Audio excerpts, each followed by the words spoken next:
is now. Nothing further. All right. Then you may step down. Thank you. Watch your step.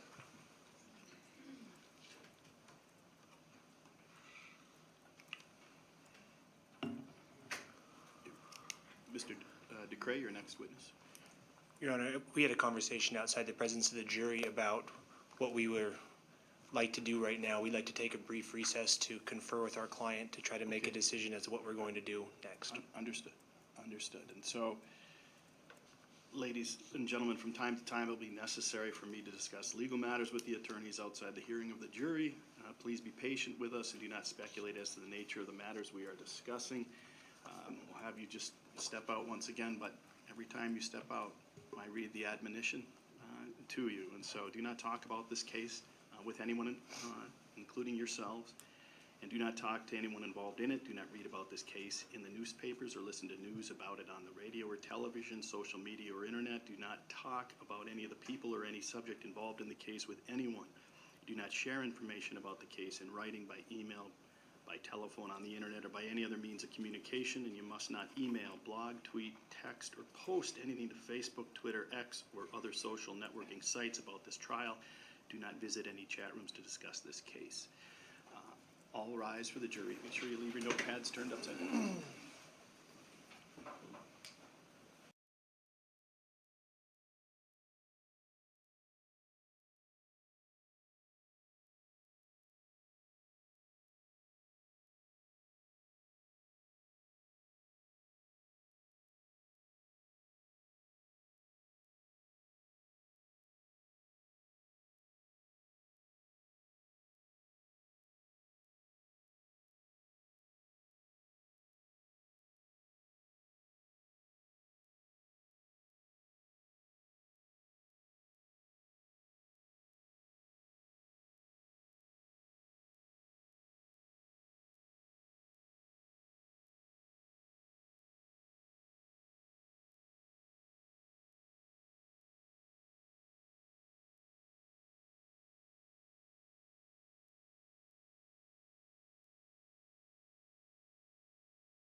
The defense calls Nicole Mitchell. Ms. Mitchell, if you'd come forward here, please, to be sworn.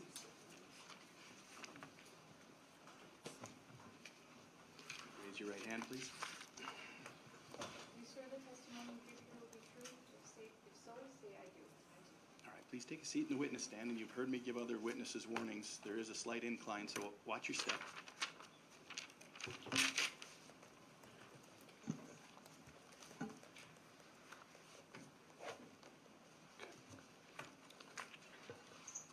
Mr. DeCray.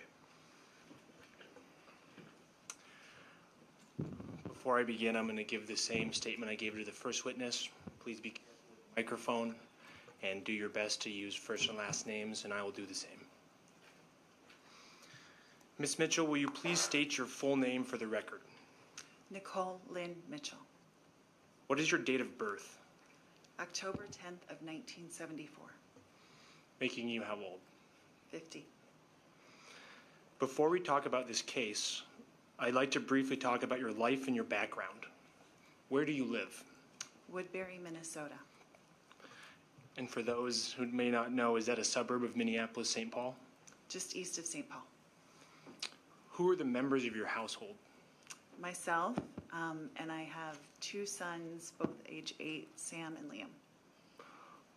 Are they twins? No, Sam is my biological son, and Liam first came to me respite foster care when he was a little over 3.5, permanently when he was 4, and then I adopted him 2 years later. They're a month apart. I'm going to have you move the mic up a little bit and get it back a little bit just so we avoid perfect. Okay. It'll pick you up. Are you a single parent? I am.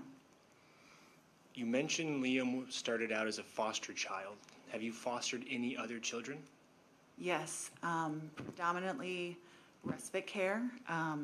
So either regular kids that would come 1 weekend a month, usually children with disabilities, or emergency placements. And then I had one other full-time foster placement, a baby that I had for 2 years, that left my family in 2023, but I still get to see him sometimes.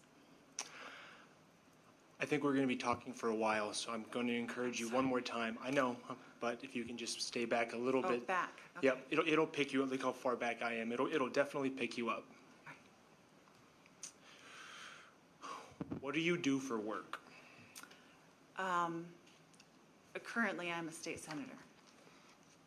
How long have you been in the Minnesota Senate? 2.5 years. Can you tell us briefly about your prior employment? Yes. So most of my career has been meteorologist, weather. I joined the National Guard when I was 17, and about half of that career as a hurricane hunter. And most recently, since 2019 until this past November, I had been a commander, also still weather, in the National Guard. I retired because I was eligible, but also because of this case. And then civilian meteorologist, usually for TV, radio, things like that. Do you also have a law degree? I do. Can you tell me a little bit about your legal career? Well, I wouldn't use the word career. It was just something that interested me at the time. I was doing a lot of children's advocacy, and thought it would be nice to have. So I never really practiced other than a very brief volunteer stint. I'm so sorry. It's okay. Until this case, had you had any experience with the criminal law? No, in law school, I always joke that it was, I took the touchy-feelies. So like family law, domestic violence, juvenile justice, things that I cared about. I had like one basic criminal case we had to, or class that we were required to take. So I took that maybe 20 years ago. And the Senate is the same way. We tend to kind of work in our areas that we have more experience in. So I do a lot of work for children's issues and veterans issues.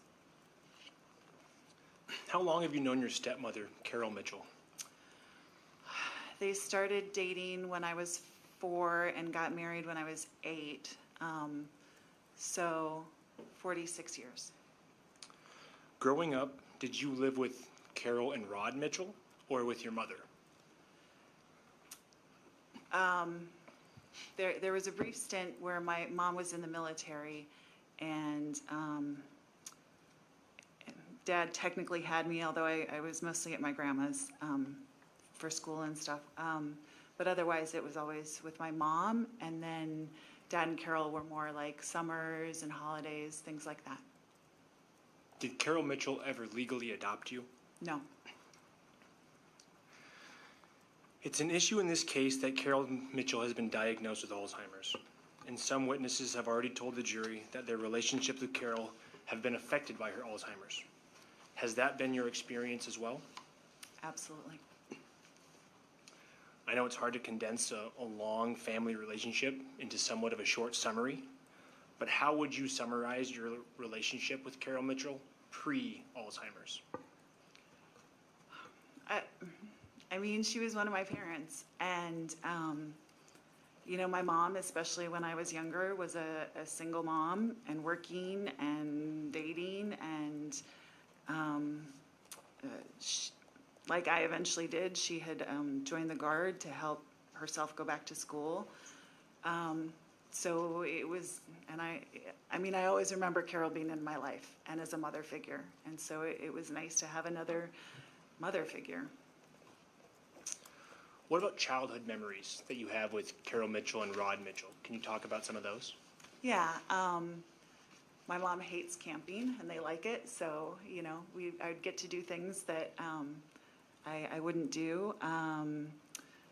It was here in DL, so trips to the beach, Sorbas, a few trips, like to the Black Hills, just, normal family stuff.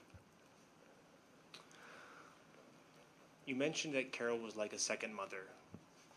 What was your favorite things about Carol? She loves animals. She will tell you all day long about her cats. And I think not to that extent. I mean, she won't even kill a spider. But I think I got my respect for animals in part because of that. She's very artistic, which is not how my brain works at all. So I was always kind of impressed by some of the things that she could come up with and do. She was very much her own person. Like, she didn't really care what other people thought, which I kind of respect. Like, if it was what she believed in or she wanted, like, she was kind of, fearless in that way. Did things change between you and your family and Carol Mitchell when your son Liam joined the family in about 2011? Yeah. Carol was pretty meticulous and was always kind of just so. And so kids in her space was always, and Liam came from a background with trauma, and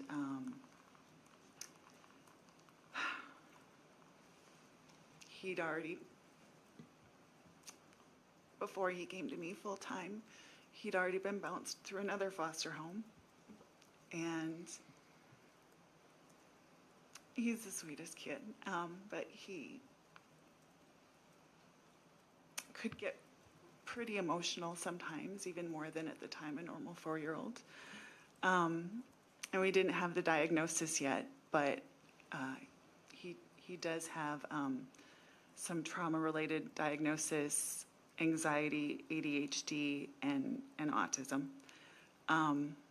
So when he gets excited, sometimes he'll, flap a little, or it's called stimming, where he wants to rub against things. and it unsettled her. So, we'd been staying at the house a fair amount since Sam was born. In general, but in 2019, so a couple years before that, I'd gotten a job where I could work remotely. So then we'd stay more, and she'd even made Sam his own like really cute room in the house. And when Liam joined, she pretty much said we were still invited, but he couldn't stay at the house. And I couldn't do that, so we had to quit staying. I started staying at Nancy's when I'd come to visit instead. And I might have misspoken my question. What year did Liam come into your family? I said 2011. I didn't catch it. Full time, he came in 2021. I'm so sorry. Okay, thank you. When did you first notice signs of Alzheimer's in Carol Mitchell? I'm pretty sure it was 2020, because I think it was summer, and obviously by 2021 we'd quit staying at the house. So it'd been one of the visits where we were staying, and Dad was going to the grocery store. He asked all of us if we needed anything from the grocery store, and then left. And a few minutes later, Carol was just looking around really confused. And, I was like, are you missing some? Do you need some? I just checked in to see, like, what it was. And she was like, oh, I was just looking for your dad. Have you seen him anywhere? And I said, yeah, he went to the grocery store. And she's like, I don't think so. And she literally didn't remember the conversation, that he'd asked us all what we wanted. It just wasn't there. Did you talk to your dad about this incident? Yeah. When he got home, it was just a quick trip. When he got back, I pulled him aside and mentioned it to him. And he was kind of one of those stoic guys that, didn't burden you with his problems usually, and sometimes you couldn't get him to talk about things. And he just said, oh, I got it, don't worry about it. Do you know when Carol Mitchell was formally diagnosed with Alzheimer's? It was sometime, I'm pretty sure, in 2021. Or, I'm sorry, 2020. I believe the testing started in 2021, and then I think the diagnosis came in 2022. What kind of things did you begin to notice after you learned of Carol Mitchell's formal diagnosis? Well, I guess I don't remember which, some of it was before the formal Sure. diagnosis. So 2021 was a busy year because Liam joined the family in April, and then they were still coming to visit me, or us, at my house, because we all did a lot of visits back and forth.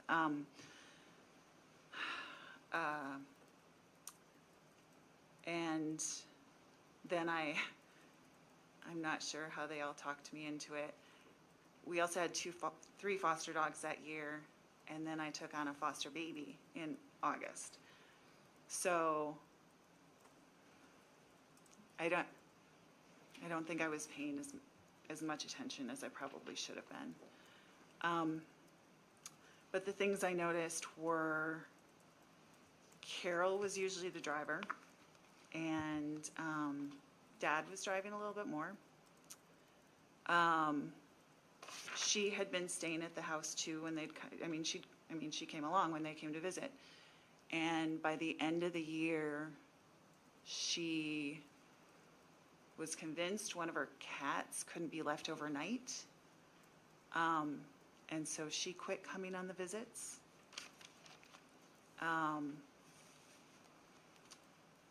Those are the two. Well, just in general, a little shorter, I guess. Was there a specific incident your dad visited you in Woodbury without Carol Mitchell? So just in general, you know, so even when she quit visiting because of the cats, he was still coming to visit, typically about once a month. And sometimes it was never like a week or something, but sometimes it would be 3 days or, he did start, I mean, he would always check in and call and stuff and visit with her when he was at my house, but it felt like he was a little more like, I gotta check in, things like that. And, he got more consistent that the visits could only be like 2 days. Like he didn't want to be gone for more than 2 days. And if it started getting, you know, he just seemed more anxious to get home. Can you recall a specific incident where he was anxious to get home? The one I remember the most is, so in early 2023, he'd come in actually for it was my swearing in, and so he was coming in for 2 days for that.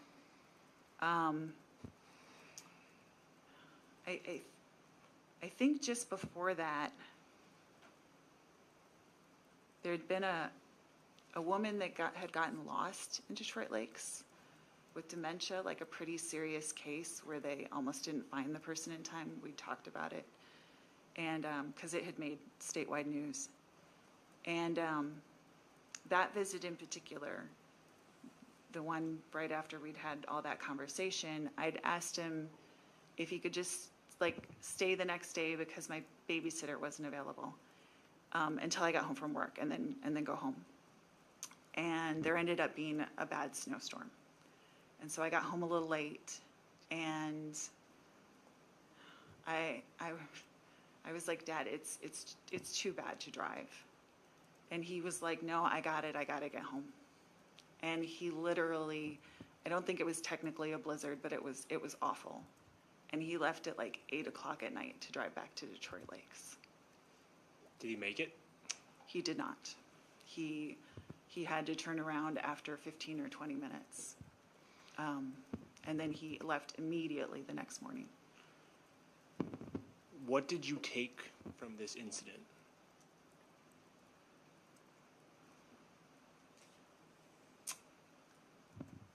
My dad's was a pretty laid back guy.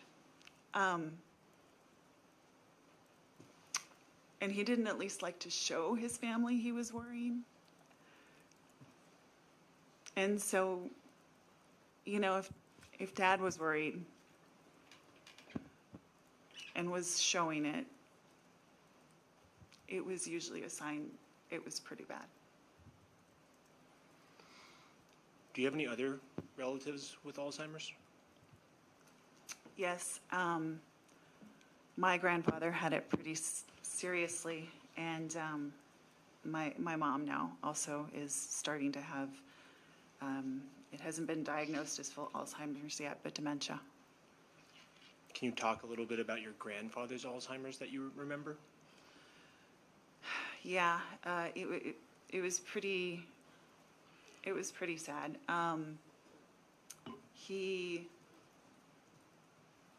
As he deteriorated, he was getting lost a lot. He thought people were stealing electricity from his house.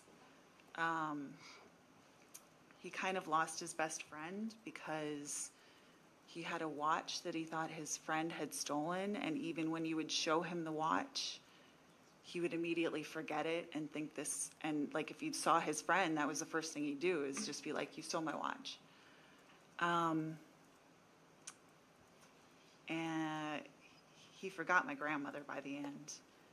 And the hardest thing was that he couldn't go to the bathroom by himself even, because there were a couple times he'd gotten into his feces. You mentioned that your biological mother is either in the early stages or does have Alzheimer's. Are you doing any caregiving for her? Fortunately, she's got my stepdad there. And my sisters and I check in. I was doing a little bit more last summer, not so much because of the Alzheimer's, but she's also having some medical problems. So she had a knee surgery, and then during rehab, she fell and broke her back. So there were a couple times my stepdad got overwhelmed, and I'd have to call or he'd call me, and I'd have to rush over to help him. How about Carol Mitchell? To your knowledge, does she have any relatives with Alzheimer's?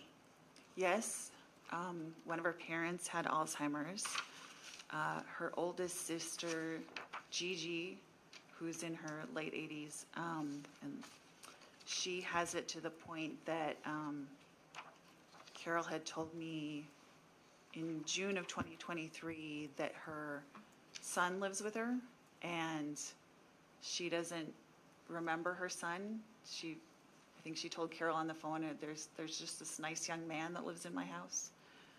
And then her brother Lee had it, I think, pretty seriously, and was in a nursing home and passed during COVID. Carol Mitchell has a son named Jonathan Keel. What is your relationship like with him? I didn't know him that well. It was friendly when we would see each other. How often did you see each other, to the best of your recollection? Well, they reunited in 2003, but I was living out of state for work, and didn't move back to state until 2016. So we would have met I would say sometime in the first half of 2017, because we all went out to dinner together, and I brought Sam with, and I remember them bringing a little baby gift for Sam. Did you ever talk to Jonathan Keel about Carol Mitchell's Alzheimer's? Yes. After Dad passed, and I was really concerned. One of the things that she had said was, besides grief and that she was depressed. Objection, hearsay. Overruled.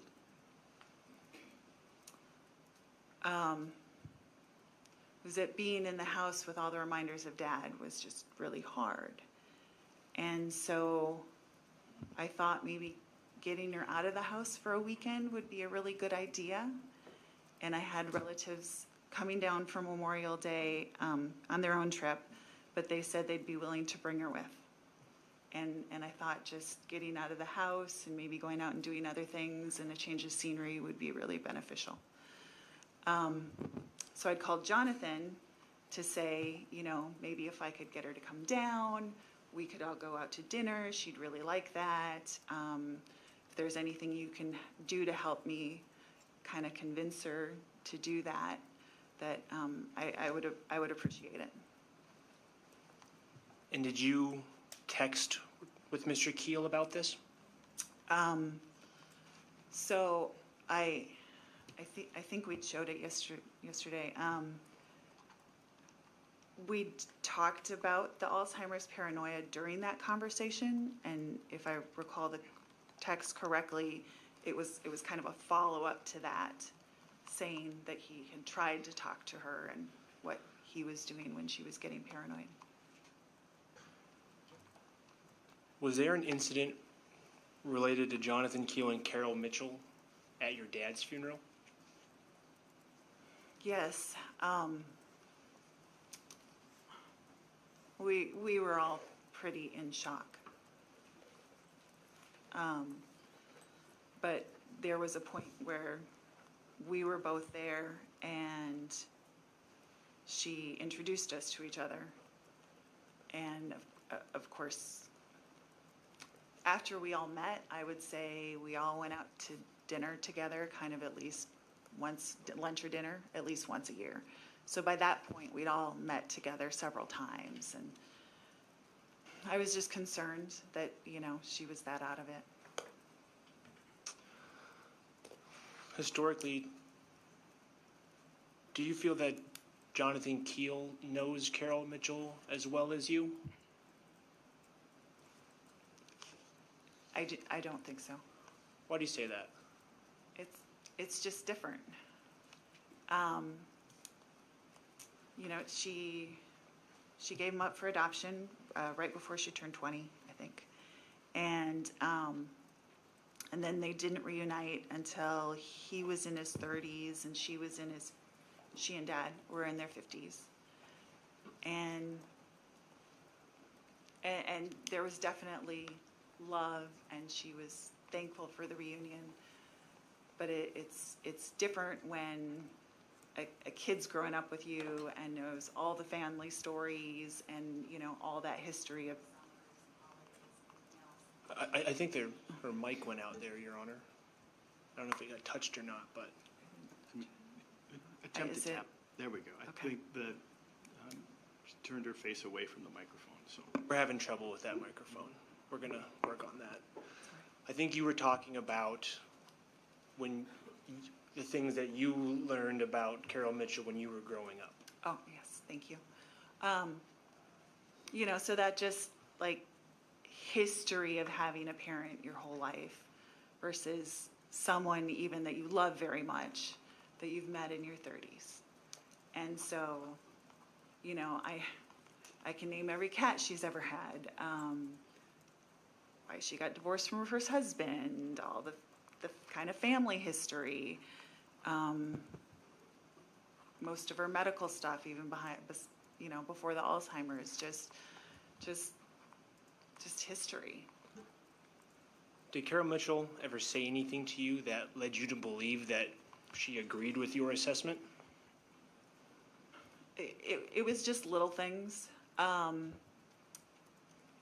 Again, it wasn't a difference in love. It was just kind of like I was the kid who was expected to do the stuff, and Jonathan was in a different category where he just wasn't expected to be that person. So, for example, October of 2023, I'd been in town for a business trip, and I kind of took her on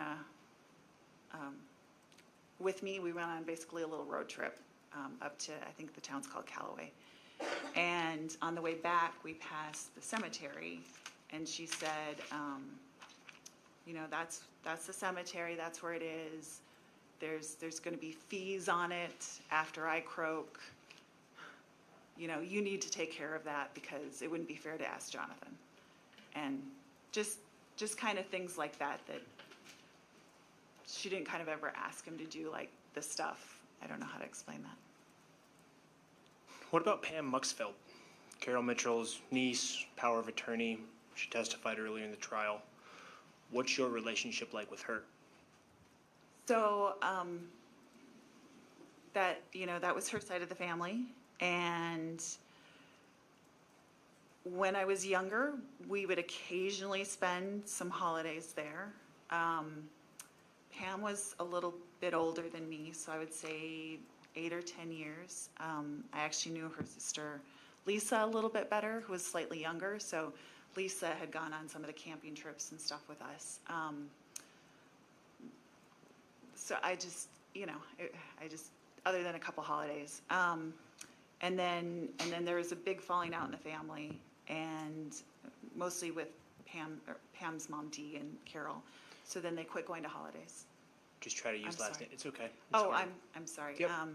Pam Muxfeld, Dee Muxfeld, Carol Mitchell. Anyway, so then,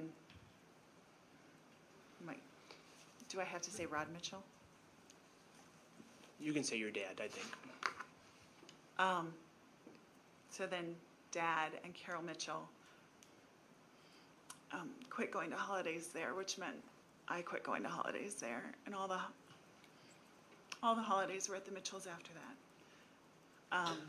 So then I hadn't ever seen them again until the funeral. Did you talk to Pam Muxfeld sometime after your dad's funeral? Yeah. So Carol was kind of cycling through people. I hadn't been able to be there right after the funeral because I was in a really busy time of work, and I felt really bad. And I was grateful. I communicated a lot with my aunts and Carol, and was grateful they were stepping up to help. But then she started cycling through people that she trusted. And then it seemed like she was maybe going to name Pam for some of this stuff, which was totally fine. But I just knew they hadn't been around her as much. And especially with Carol, the one thing I see that is different from some of the other family members is that I think she kind of masks it well. Like, she'll get something in her head, and even if it's 100% incorrect, she will say it with such conviction that unless you know. So it had been hard for the rest of the family to even tell, even my side of the family. And so I kind of wanted to explain that to Pam, like, that I was really concerned, and if she was taking on that role, that I thought we needed to be working with Carol to understand what her wishes were going to be. Because I wasn't sure how long she would be able to stay living on her own. She was starting to get lost. Just other things that I thought we needed to work with Carol to know her wishes while she still was having, some really good days, so that we weren't doing anything down the road that weren't actually her wishes. And I just wanted her to kind of know that. What was Pam's response? Pam Muxfeld's response? She said that she'd had another relative with Alzheimer's, and she knew all about it, and like basically she had it. And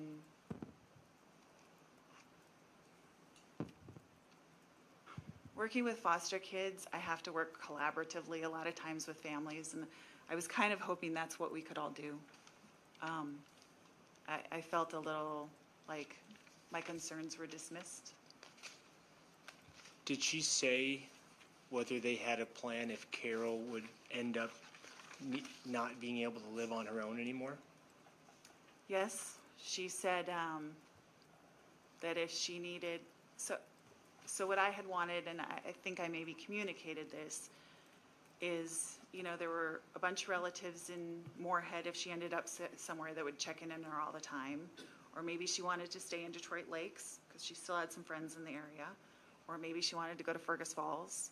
Or maybe she wanted to end up, like, if she was near me in Woodbury, we would check on her all the time, and Jonathan would be near. Like, I didn't know what she wanted, and I wanted to honor what she wanted.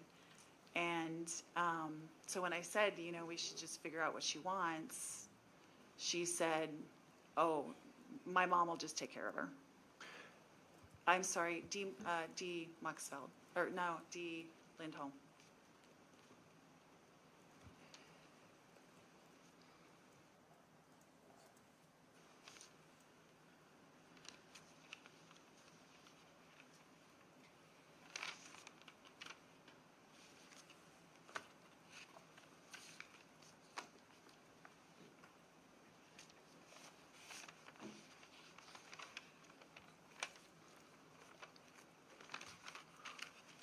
What did you think about that plan? I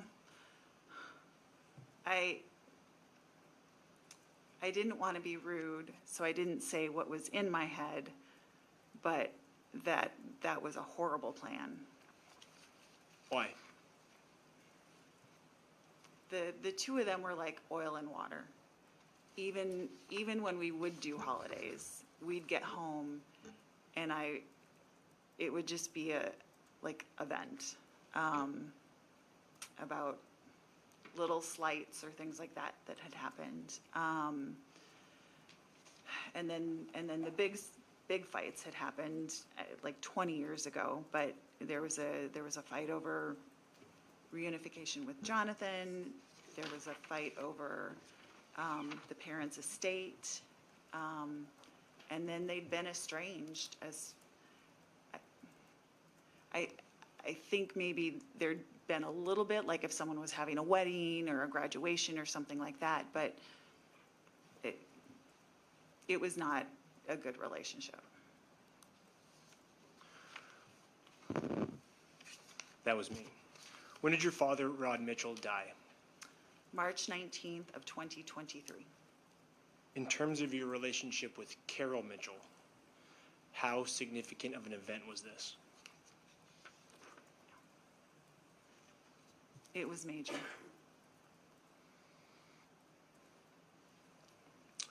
Carol Mitchell has made the claim that on the day after your father's death, you and your aunt, Nancy Lund, and Cindy Markey came over to her house and stole paperwork, such as handwritten requests of Rod Mitchell related to his inheritance. Did that happen? No.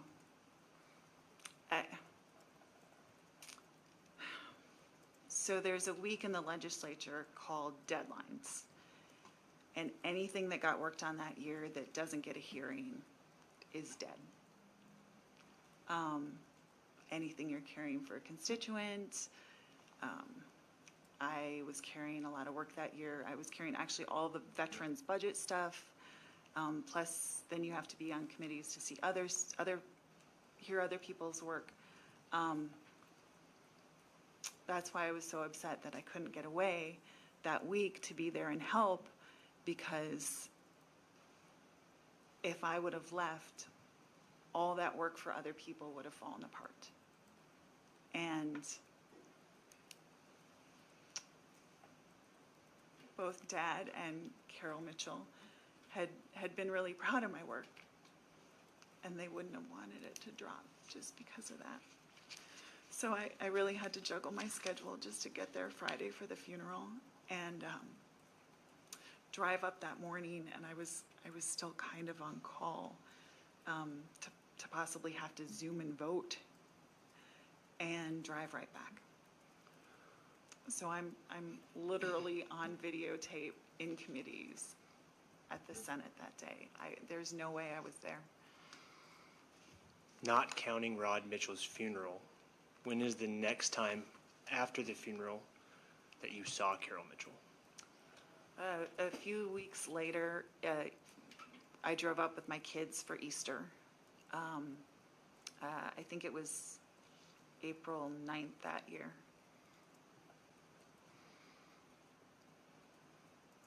Was Carol also at the Mitchell Easter holiday? Yes. Did you see Carol Mitchell inside her house during that visit? I think we might have gone in for a second. So my aunt Cindy Markey, we all were, but had been concerned about Carol driving up and had her husband Butch get her. And so when we were all leaving, I was then leaving to go back to the cities. And so for me, it was a much shorter trip than for Butch to do the round trip, and I offered to drop her off. But I think I still had all three kids at the time, including the baby. It was 1.5. But so I think one of the kids might have run in to use the bathroom, but we had to get back, and they had school the next day, so. In her interactions with the police, Carol Mitchell mentions many times a metal or a tin box where she kept financial or legal documents. Do you know anything about this box?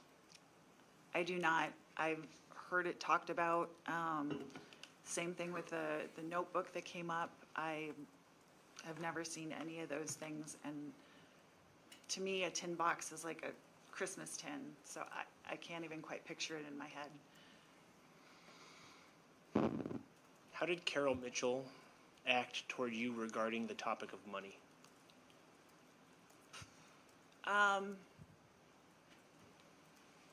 Yeah, so we thought Dad had a will. I'd even asked him questions, and he'd given me answers like he had a will, and he did not have a will. And so I was really grateful after he passed that Carol was at least taking that step. And she'd been very clear that she planned to split it between me and Jonathan. She'd even asked for my social security number. And at that point, I kind of backed off wanting to help with anything. Plus, Nancy was helping, and Nancy's so smart with finances. But I knew if I was possibly going to be part of it, it would be a conflict of interest to be involved at all. So I didn't really do anything other than answer questions that she asked me sometimes. There was some money coming in from my aunt's estate that my aunt had passed very suddenly 2 years before of cancer. Yes. And she was diagnosed and passed so quickly, it was only 3 weeks. So she did her will the best she could, but it was kind of rushed. And so her intention had been clear that it was going to her siblings, and then they were to pass it down to the nieces and nephews.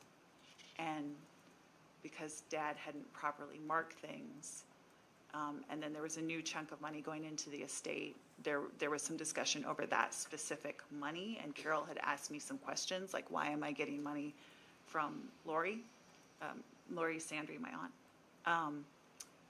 And I had answered them, and I always told her, it was ultimately her decision, and then I mostly tried to stay out of it.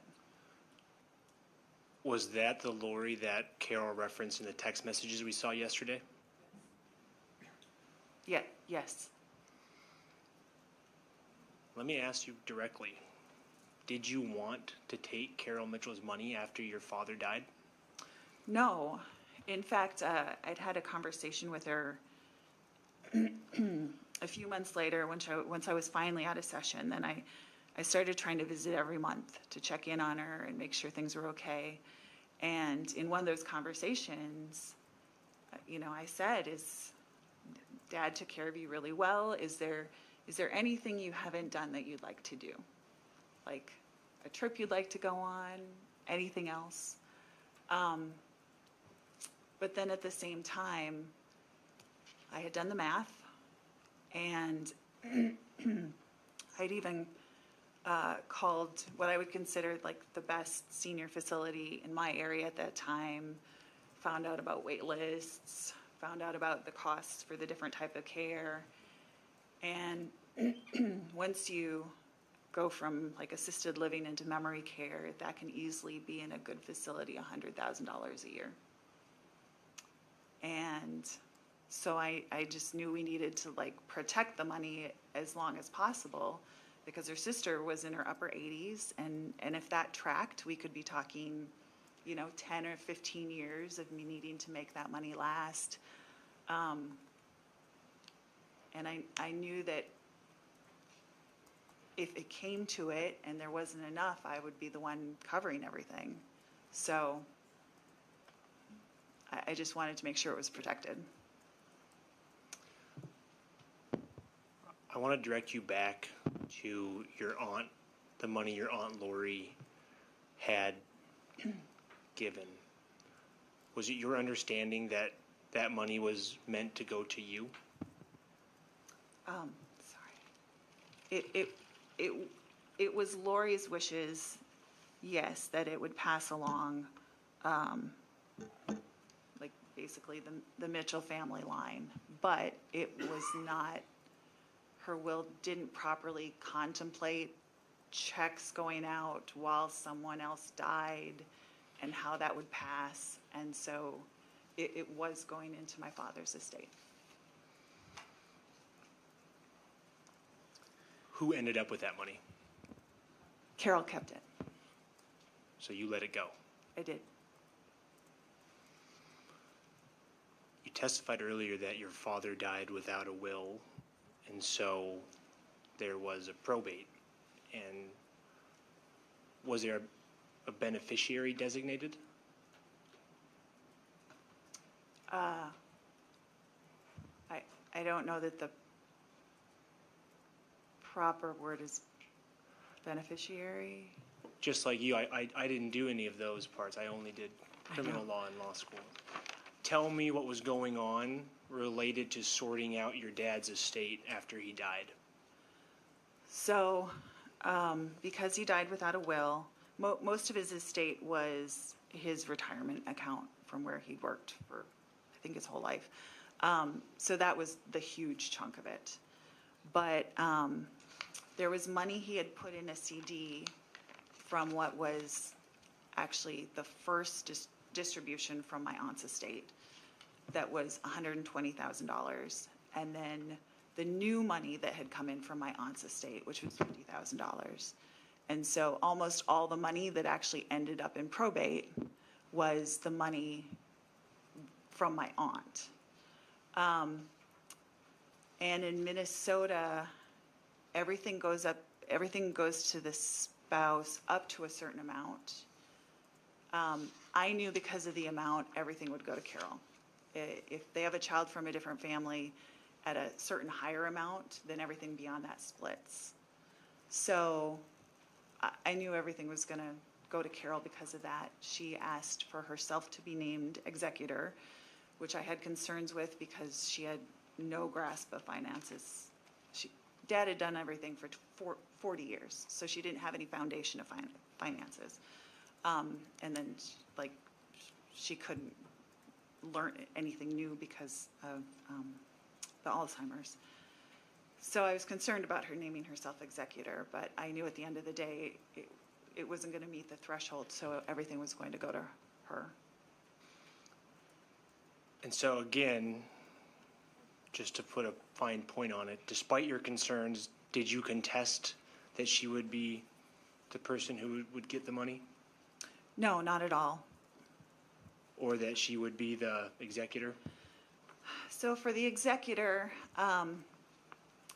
so because I was the only child, I think they were required to put me on all the paperwork, only child of a different marriage. And so because of that, I could have asked to be the executor. And I thought about it because being the executor is mostly making sure all the final bills get paid, things like that, and then distributing it properly. But it seemed like Carol was already getting paranoid just by the fact that my name was on the court documents. And she was starting to think that I was challenging it and trying to get the money just because on the documents that would be sent out about the estate, it had to have my name on it. So I felt like if I put in to be executor, even just to make sure it got done correctly, that she would see that as threatening or something else. Did we see texts about that yesterday? So there was a text about me being greedy or something like that. And I hadn't seen her, it was a text from June. And I'd seen her a couple weeks before that, but when I did the timeline in my head, it would have been about when some of the paperwork came out for the first hearing on the estate. And every time paperwork would come out for the estate with my name put on it, she would get, a little spun up. So let's return back to 2023, after your father's death, after the Easter visit. When's the next time that you see Carol Mitchell? The first weekend in June, I think it was a Sunday, Monday, maybe the 4th and 5th of 2023. Tell me about that visit.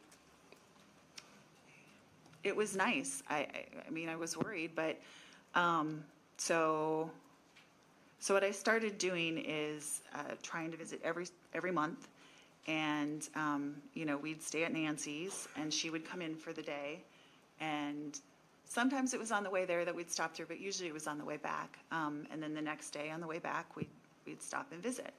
And that's what we did. She came out to Nancy's for the day. We had a nice visit. There were a few things I was concerned about, like she dropped a lot of weight, kind of a scary amount of weight to me. And then we did the visit on the way home and had a nice talk for, I would say we were there for 1 to 2 hours. And then the kids and I went home. After that visit, did you and Carol Mitchell text about how that visit went? I believe so. I mean, we were texting. I had to go back through all this stuff for this case, and I had hundreds and hundreds of texts, and almost all of it before Dad was loving and cat memes and jokes and normal stuff. And same after Dad's, but then occasionally there'd be something paranoid. I want to reorient you to these early Sorry. June. That's okay. Did you take screenshots of those text messages? I believe so. And did you provide those screenshots of those text messages to your attorneys? Yes. I'm going to show you what's been marked as exhibits 220, 221, 222, and 223. And it's going to be up on the screen for both you and Mr. McDonald. I'll give you both a chance to read them one at a time and let Mr. Keller know when he can go to the next one.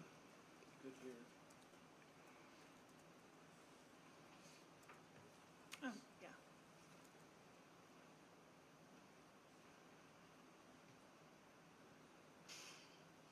Yeah, yes. Okay? Yeah.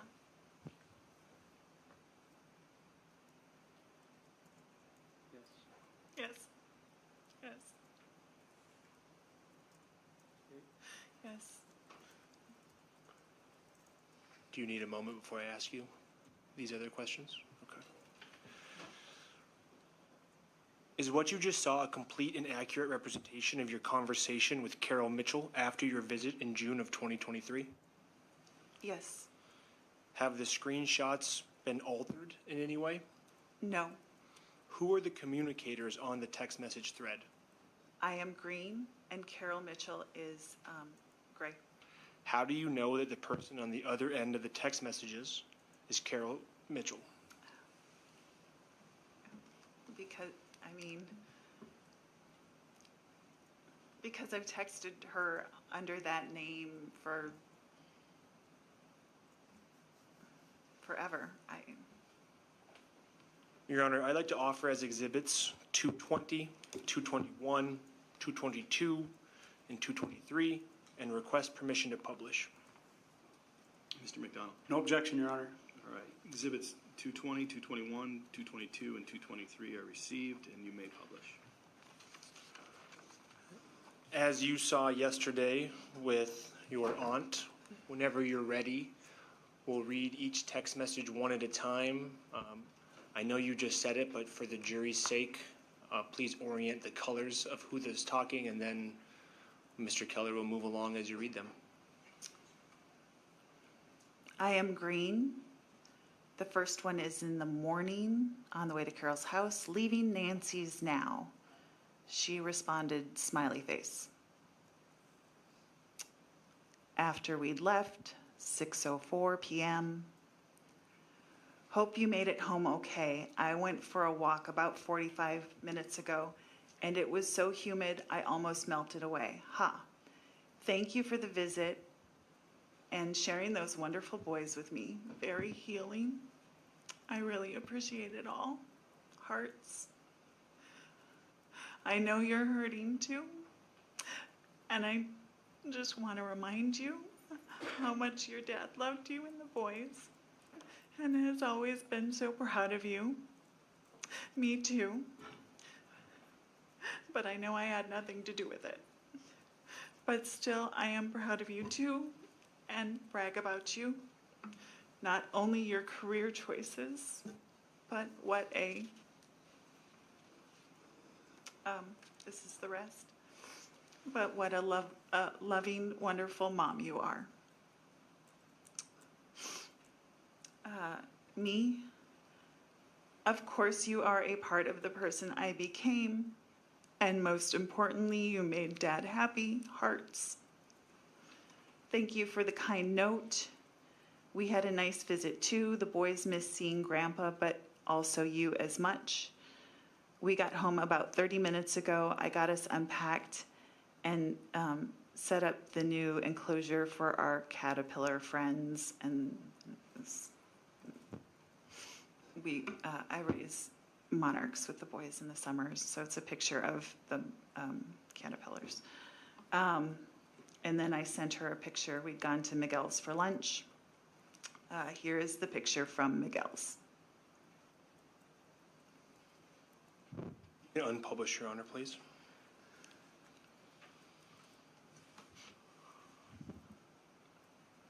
I don't mean to do your job, Your Honor, but perhaps it would be a good time for a morning break right now. It's a bit of a break in our testimony. All right. Ms. Mitchell, if you'd please step down.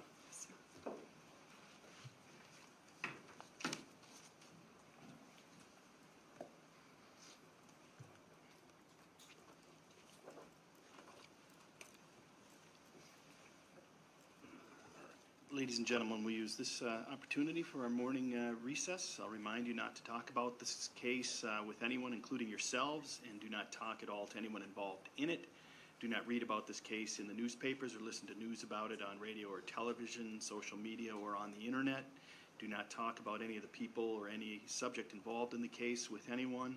Do not share information about the case in writing, by email, by telephone, on the internet, or by any other means of communication. You must not email, blog, tweet, text, or post anything to Facebook, Twitter, X, or other social networking sites about this trial, and do not visit any chat rooms to discuss this case. Leave your notepads on your chairs upside down. We'll take a 20-minute recess. All rise for the jury, please.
And Ms. Mitchell, I remind you that you're still under oath.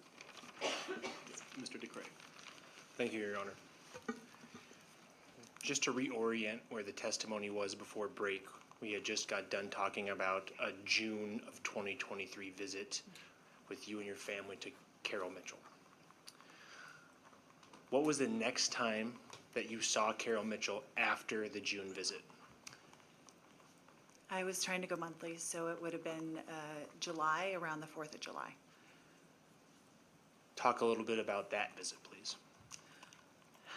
Same thing. I think that one might have also fallen on a Sunday, Monday. But basically on Sunday, we did the visit up to Nancy's, and then Carol came and joined us. More visits than not, she was getting lost on the way, so that was a concern, but otherwise the visit was very nice. And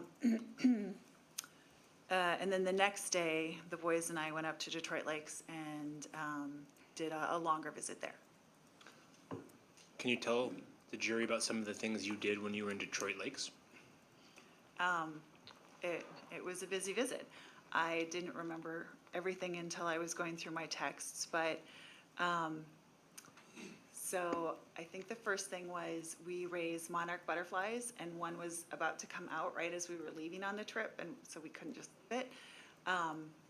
And Moorhead had just Moorhead had just done something that had killed a bunch of monarchs. So we don't want to. So I asked Carol if she had milkweed, and we actually released the monarch at her house. And then her friend Jim came over for a little bit to, I think, fix a light or something. And then her TV wasn't working, and so he started trying to fix the cables. And she'd mentioned it was the TV with a VCR thing, and the VCR or the DVD had gotten stuck. So I thought maybe like if that was the last thing she used, I looked at the input and she'd gotten it on the wrong input. So I reset her TV for her. And then she complained that she no longer had cable in the basement, which when they'd moved it from Dad's name to hers, the downstairs was kind of Dad's man cave, for lack of a better term. And so like the TV and the couch and everything down, that was kind of his space. So she told them she didn't need the cable. And then afterwards, she forgot she'd asked them not to have it. So then she was upset she didn't have cable down there. So I told her, we could get the cable back in the basement. But in the meantime, I'd given him a Roku stick a few years before. So it was back when you could share Netflix and stuff. And so I said, there's a Roku in the basement. I can show you how to pull up HGTV or something you like on it. And so we went down in the basement, and I took her through the steps, and she admitted she wasn't going to, it was two different clickers, and she admitted she wasn't going to remember it. And there was an old DVD in the basement, and she said she would like that reconnected. So I reconnected the DVD player for her so that she could do fitness videos downstairs, is what she said. So we did that. And then by the time I came back upstairs from getting that together, Jim had gone, which I was a little disappointed by because I didn't have his contact information. And I didn't want to ask him in front of her because I was afraid she'd get paranoid. We were like checking on her or conspire, I don't know. And I'd hoped to get his contact information. It was about time to go to lunch, and then we were going to go to a movie. So she could not find her purse to go to lunch. And I said, don't worry, I'll cover it all. But she was almost obsessed about finding the purse, which was usually hanging by the back door. So we were all looking around the house. I asked her if it would maybe be in her bedroom. She said she'd never put it in there. I said, well, you came from Nancy's, and then you came home last night. So, it's got to be one of the two places. It can't be lost. And then she told me she'd gone out to the bar after she'd come home from Nancy's, which was a little concerned because I felt like maybe her drinking had been increasing after the death. And then she said, I think she asked me to call them And I said, describe the purse, and she was like, oh, I'm there a lot, they'll just know who I am. And so I called the bar, and they did not have the purse, and we kept looking. I went to look in the car for her, in the garage, and wasn't there. She finally did find it in the bedroom. Oh, sorry, the rest of the day. No, no. Did you talk to Carol Mitchell about her Alzheimer's during that visit? Oh, yes. So the rest of the visit was lunch, movie, and then we went to Dairy Queen. When we were at Dairy Queen, I had just been trying to ask her once in a while, like, have you thought about your plans for when we get a little bit further down the road? And that time she didn't want to seem to think about her plans. She kept saying, oh, my Alzheimer's is really mild. I just got diagnosed, even when it was starting to get farther back. And so I thought, well, maybe if I ask her about the cats. I said, okay, what would you like to happen to the cats when you can't take care of them? And she just said, oh, I'll be around long enough that won't be a problem. And I believe that was the extent of I think I said, well, remember, you're always welcome with us. She had a cat porch for the cat, and I said a friend of mine could even make a cat porch at our house. So if you ever need anything. By that point, I had checked some of the local places and knew that they had a long list, or a long waiting list. So, I just wanted to be thinking about it because getting on waiting lists and things like that. After this visit, did you speak to anybody about the things that you saw with Carol Mitchell or experienced with Carol Mitchell? So in general, obviously I was communicating with my two aunts a lot, and other family members. It was hard because I was grieving and my kids were grieving, and the stuff with Carol was a lot, and there was a lot of other stuff going on that year. So I talked to my family for support, occasionally some other friends going through similar things. I had talked to lawyers by that point about, like, if So, some. I apologize to interrupt, but if you would just slow down a little bit for the court reporter. And I'm going to direct you specifically to about any conversations you had with a man named Jay Brody. Yes, it relates a little to talking to the lawyers first, if I can. Okay, so when this is new to me, and it's not, elder law is like so different than anything I knew. And so I had talked to a couple lawyers about, like, if you start getting worried, a person isn't making those decisions on their own, but you're worried about what they're doing financially and maybe needing care, but they don't want it. Like what does this look like? What can you do, not do? I wanted to be really respectful of letting her have her autonomy as long as possible, but that balance of not letting it go too far. And even what should I be looking for and all those things. And so they had brought up guardianship and conservancy, but those felt like really extreme steps. Guardianship means you basically have full control over the person and you decide where they go, and conservancy is kind of the same thing. Someone completely takes over their finances, but like they can't touch their finances at all anymore. And it's a hard process to go through legally, and I didn't think we were there. And I had a friend in a colleague in the military who was going through kind of similar things with an adult daughter. He had a recently adult daughter with cystic fibrosis who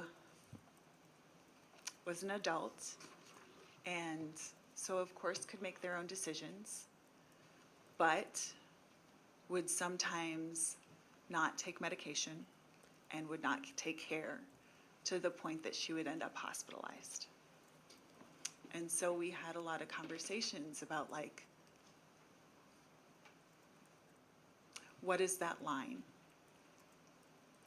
How do you respect them and not let them hurt themselves? How do you navigate all of that?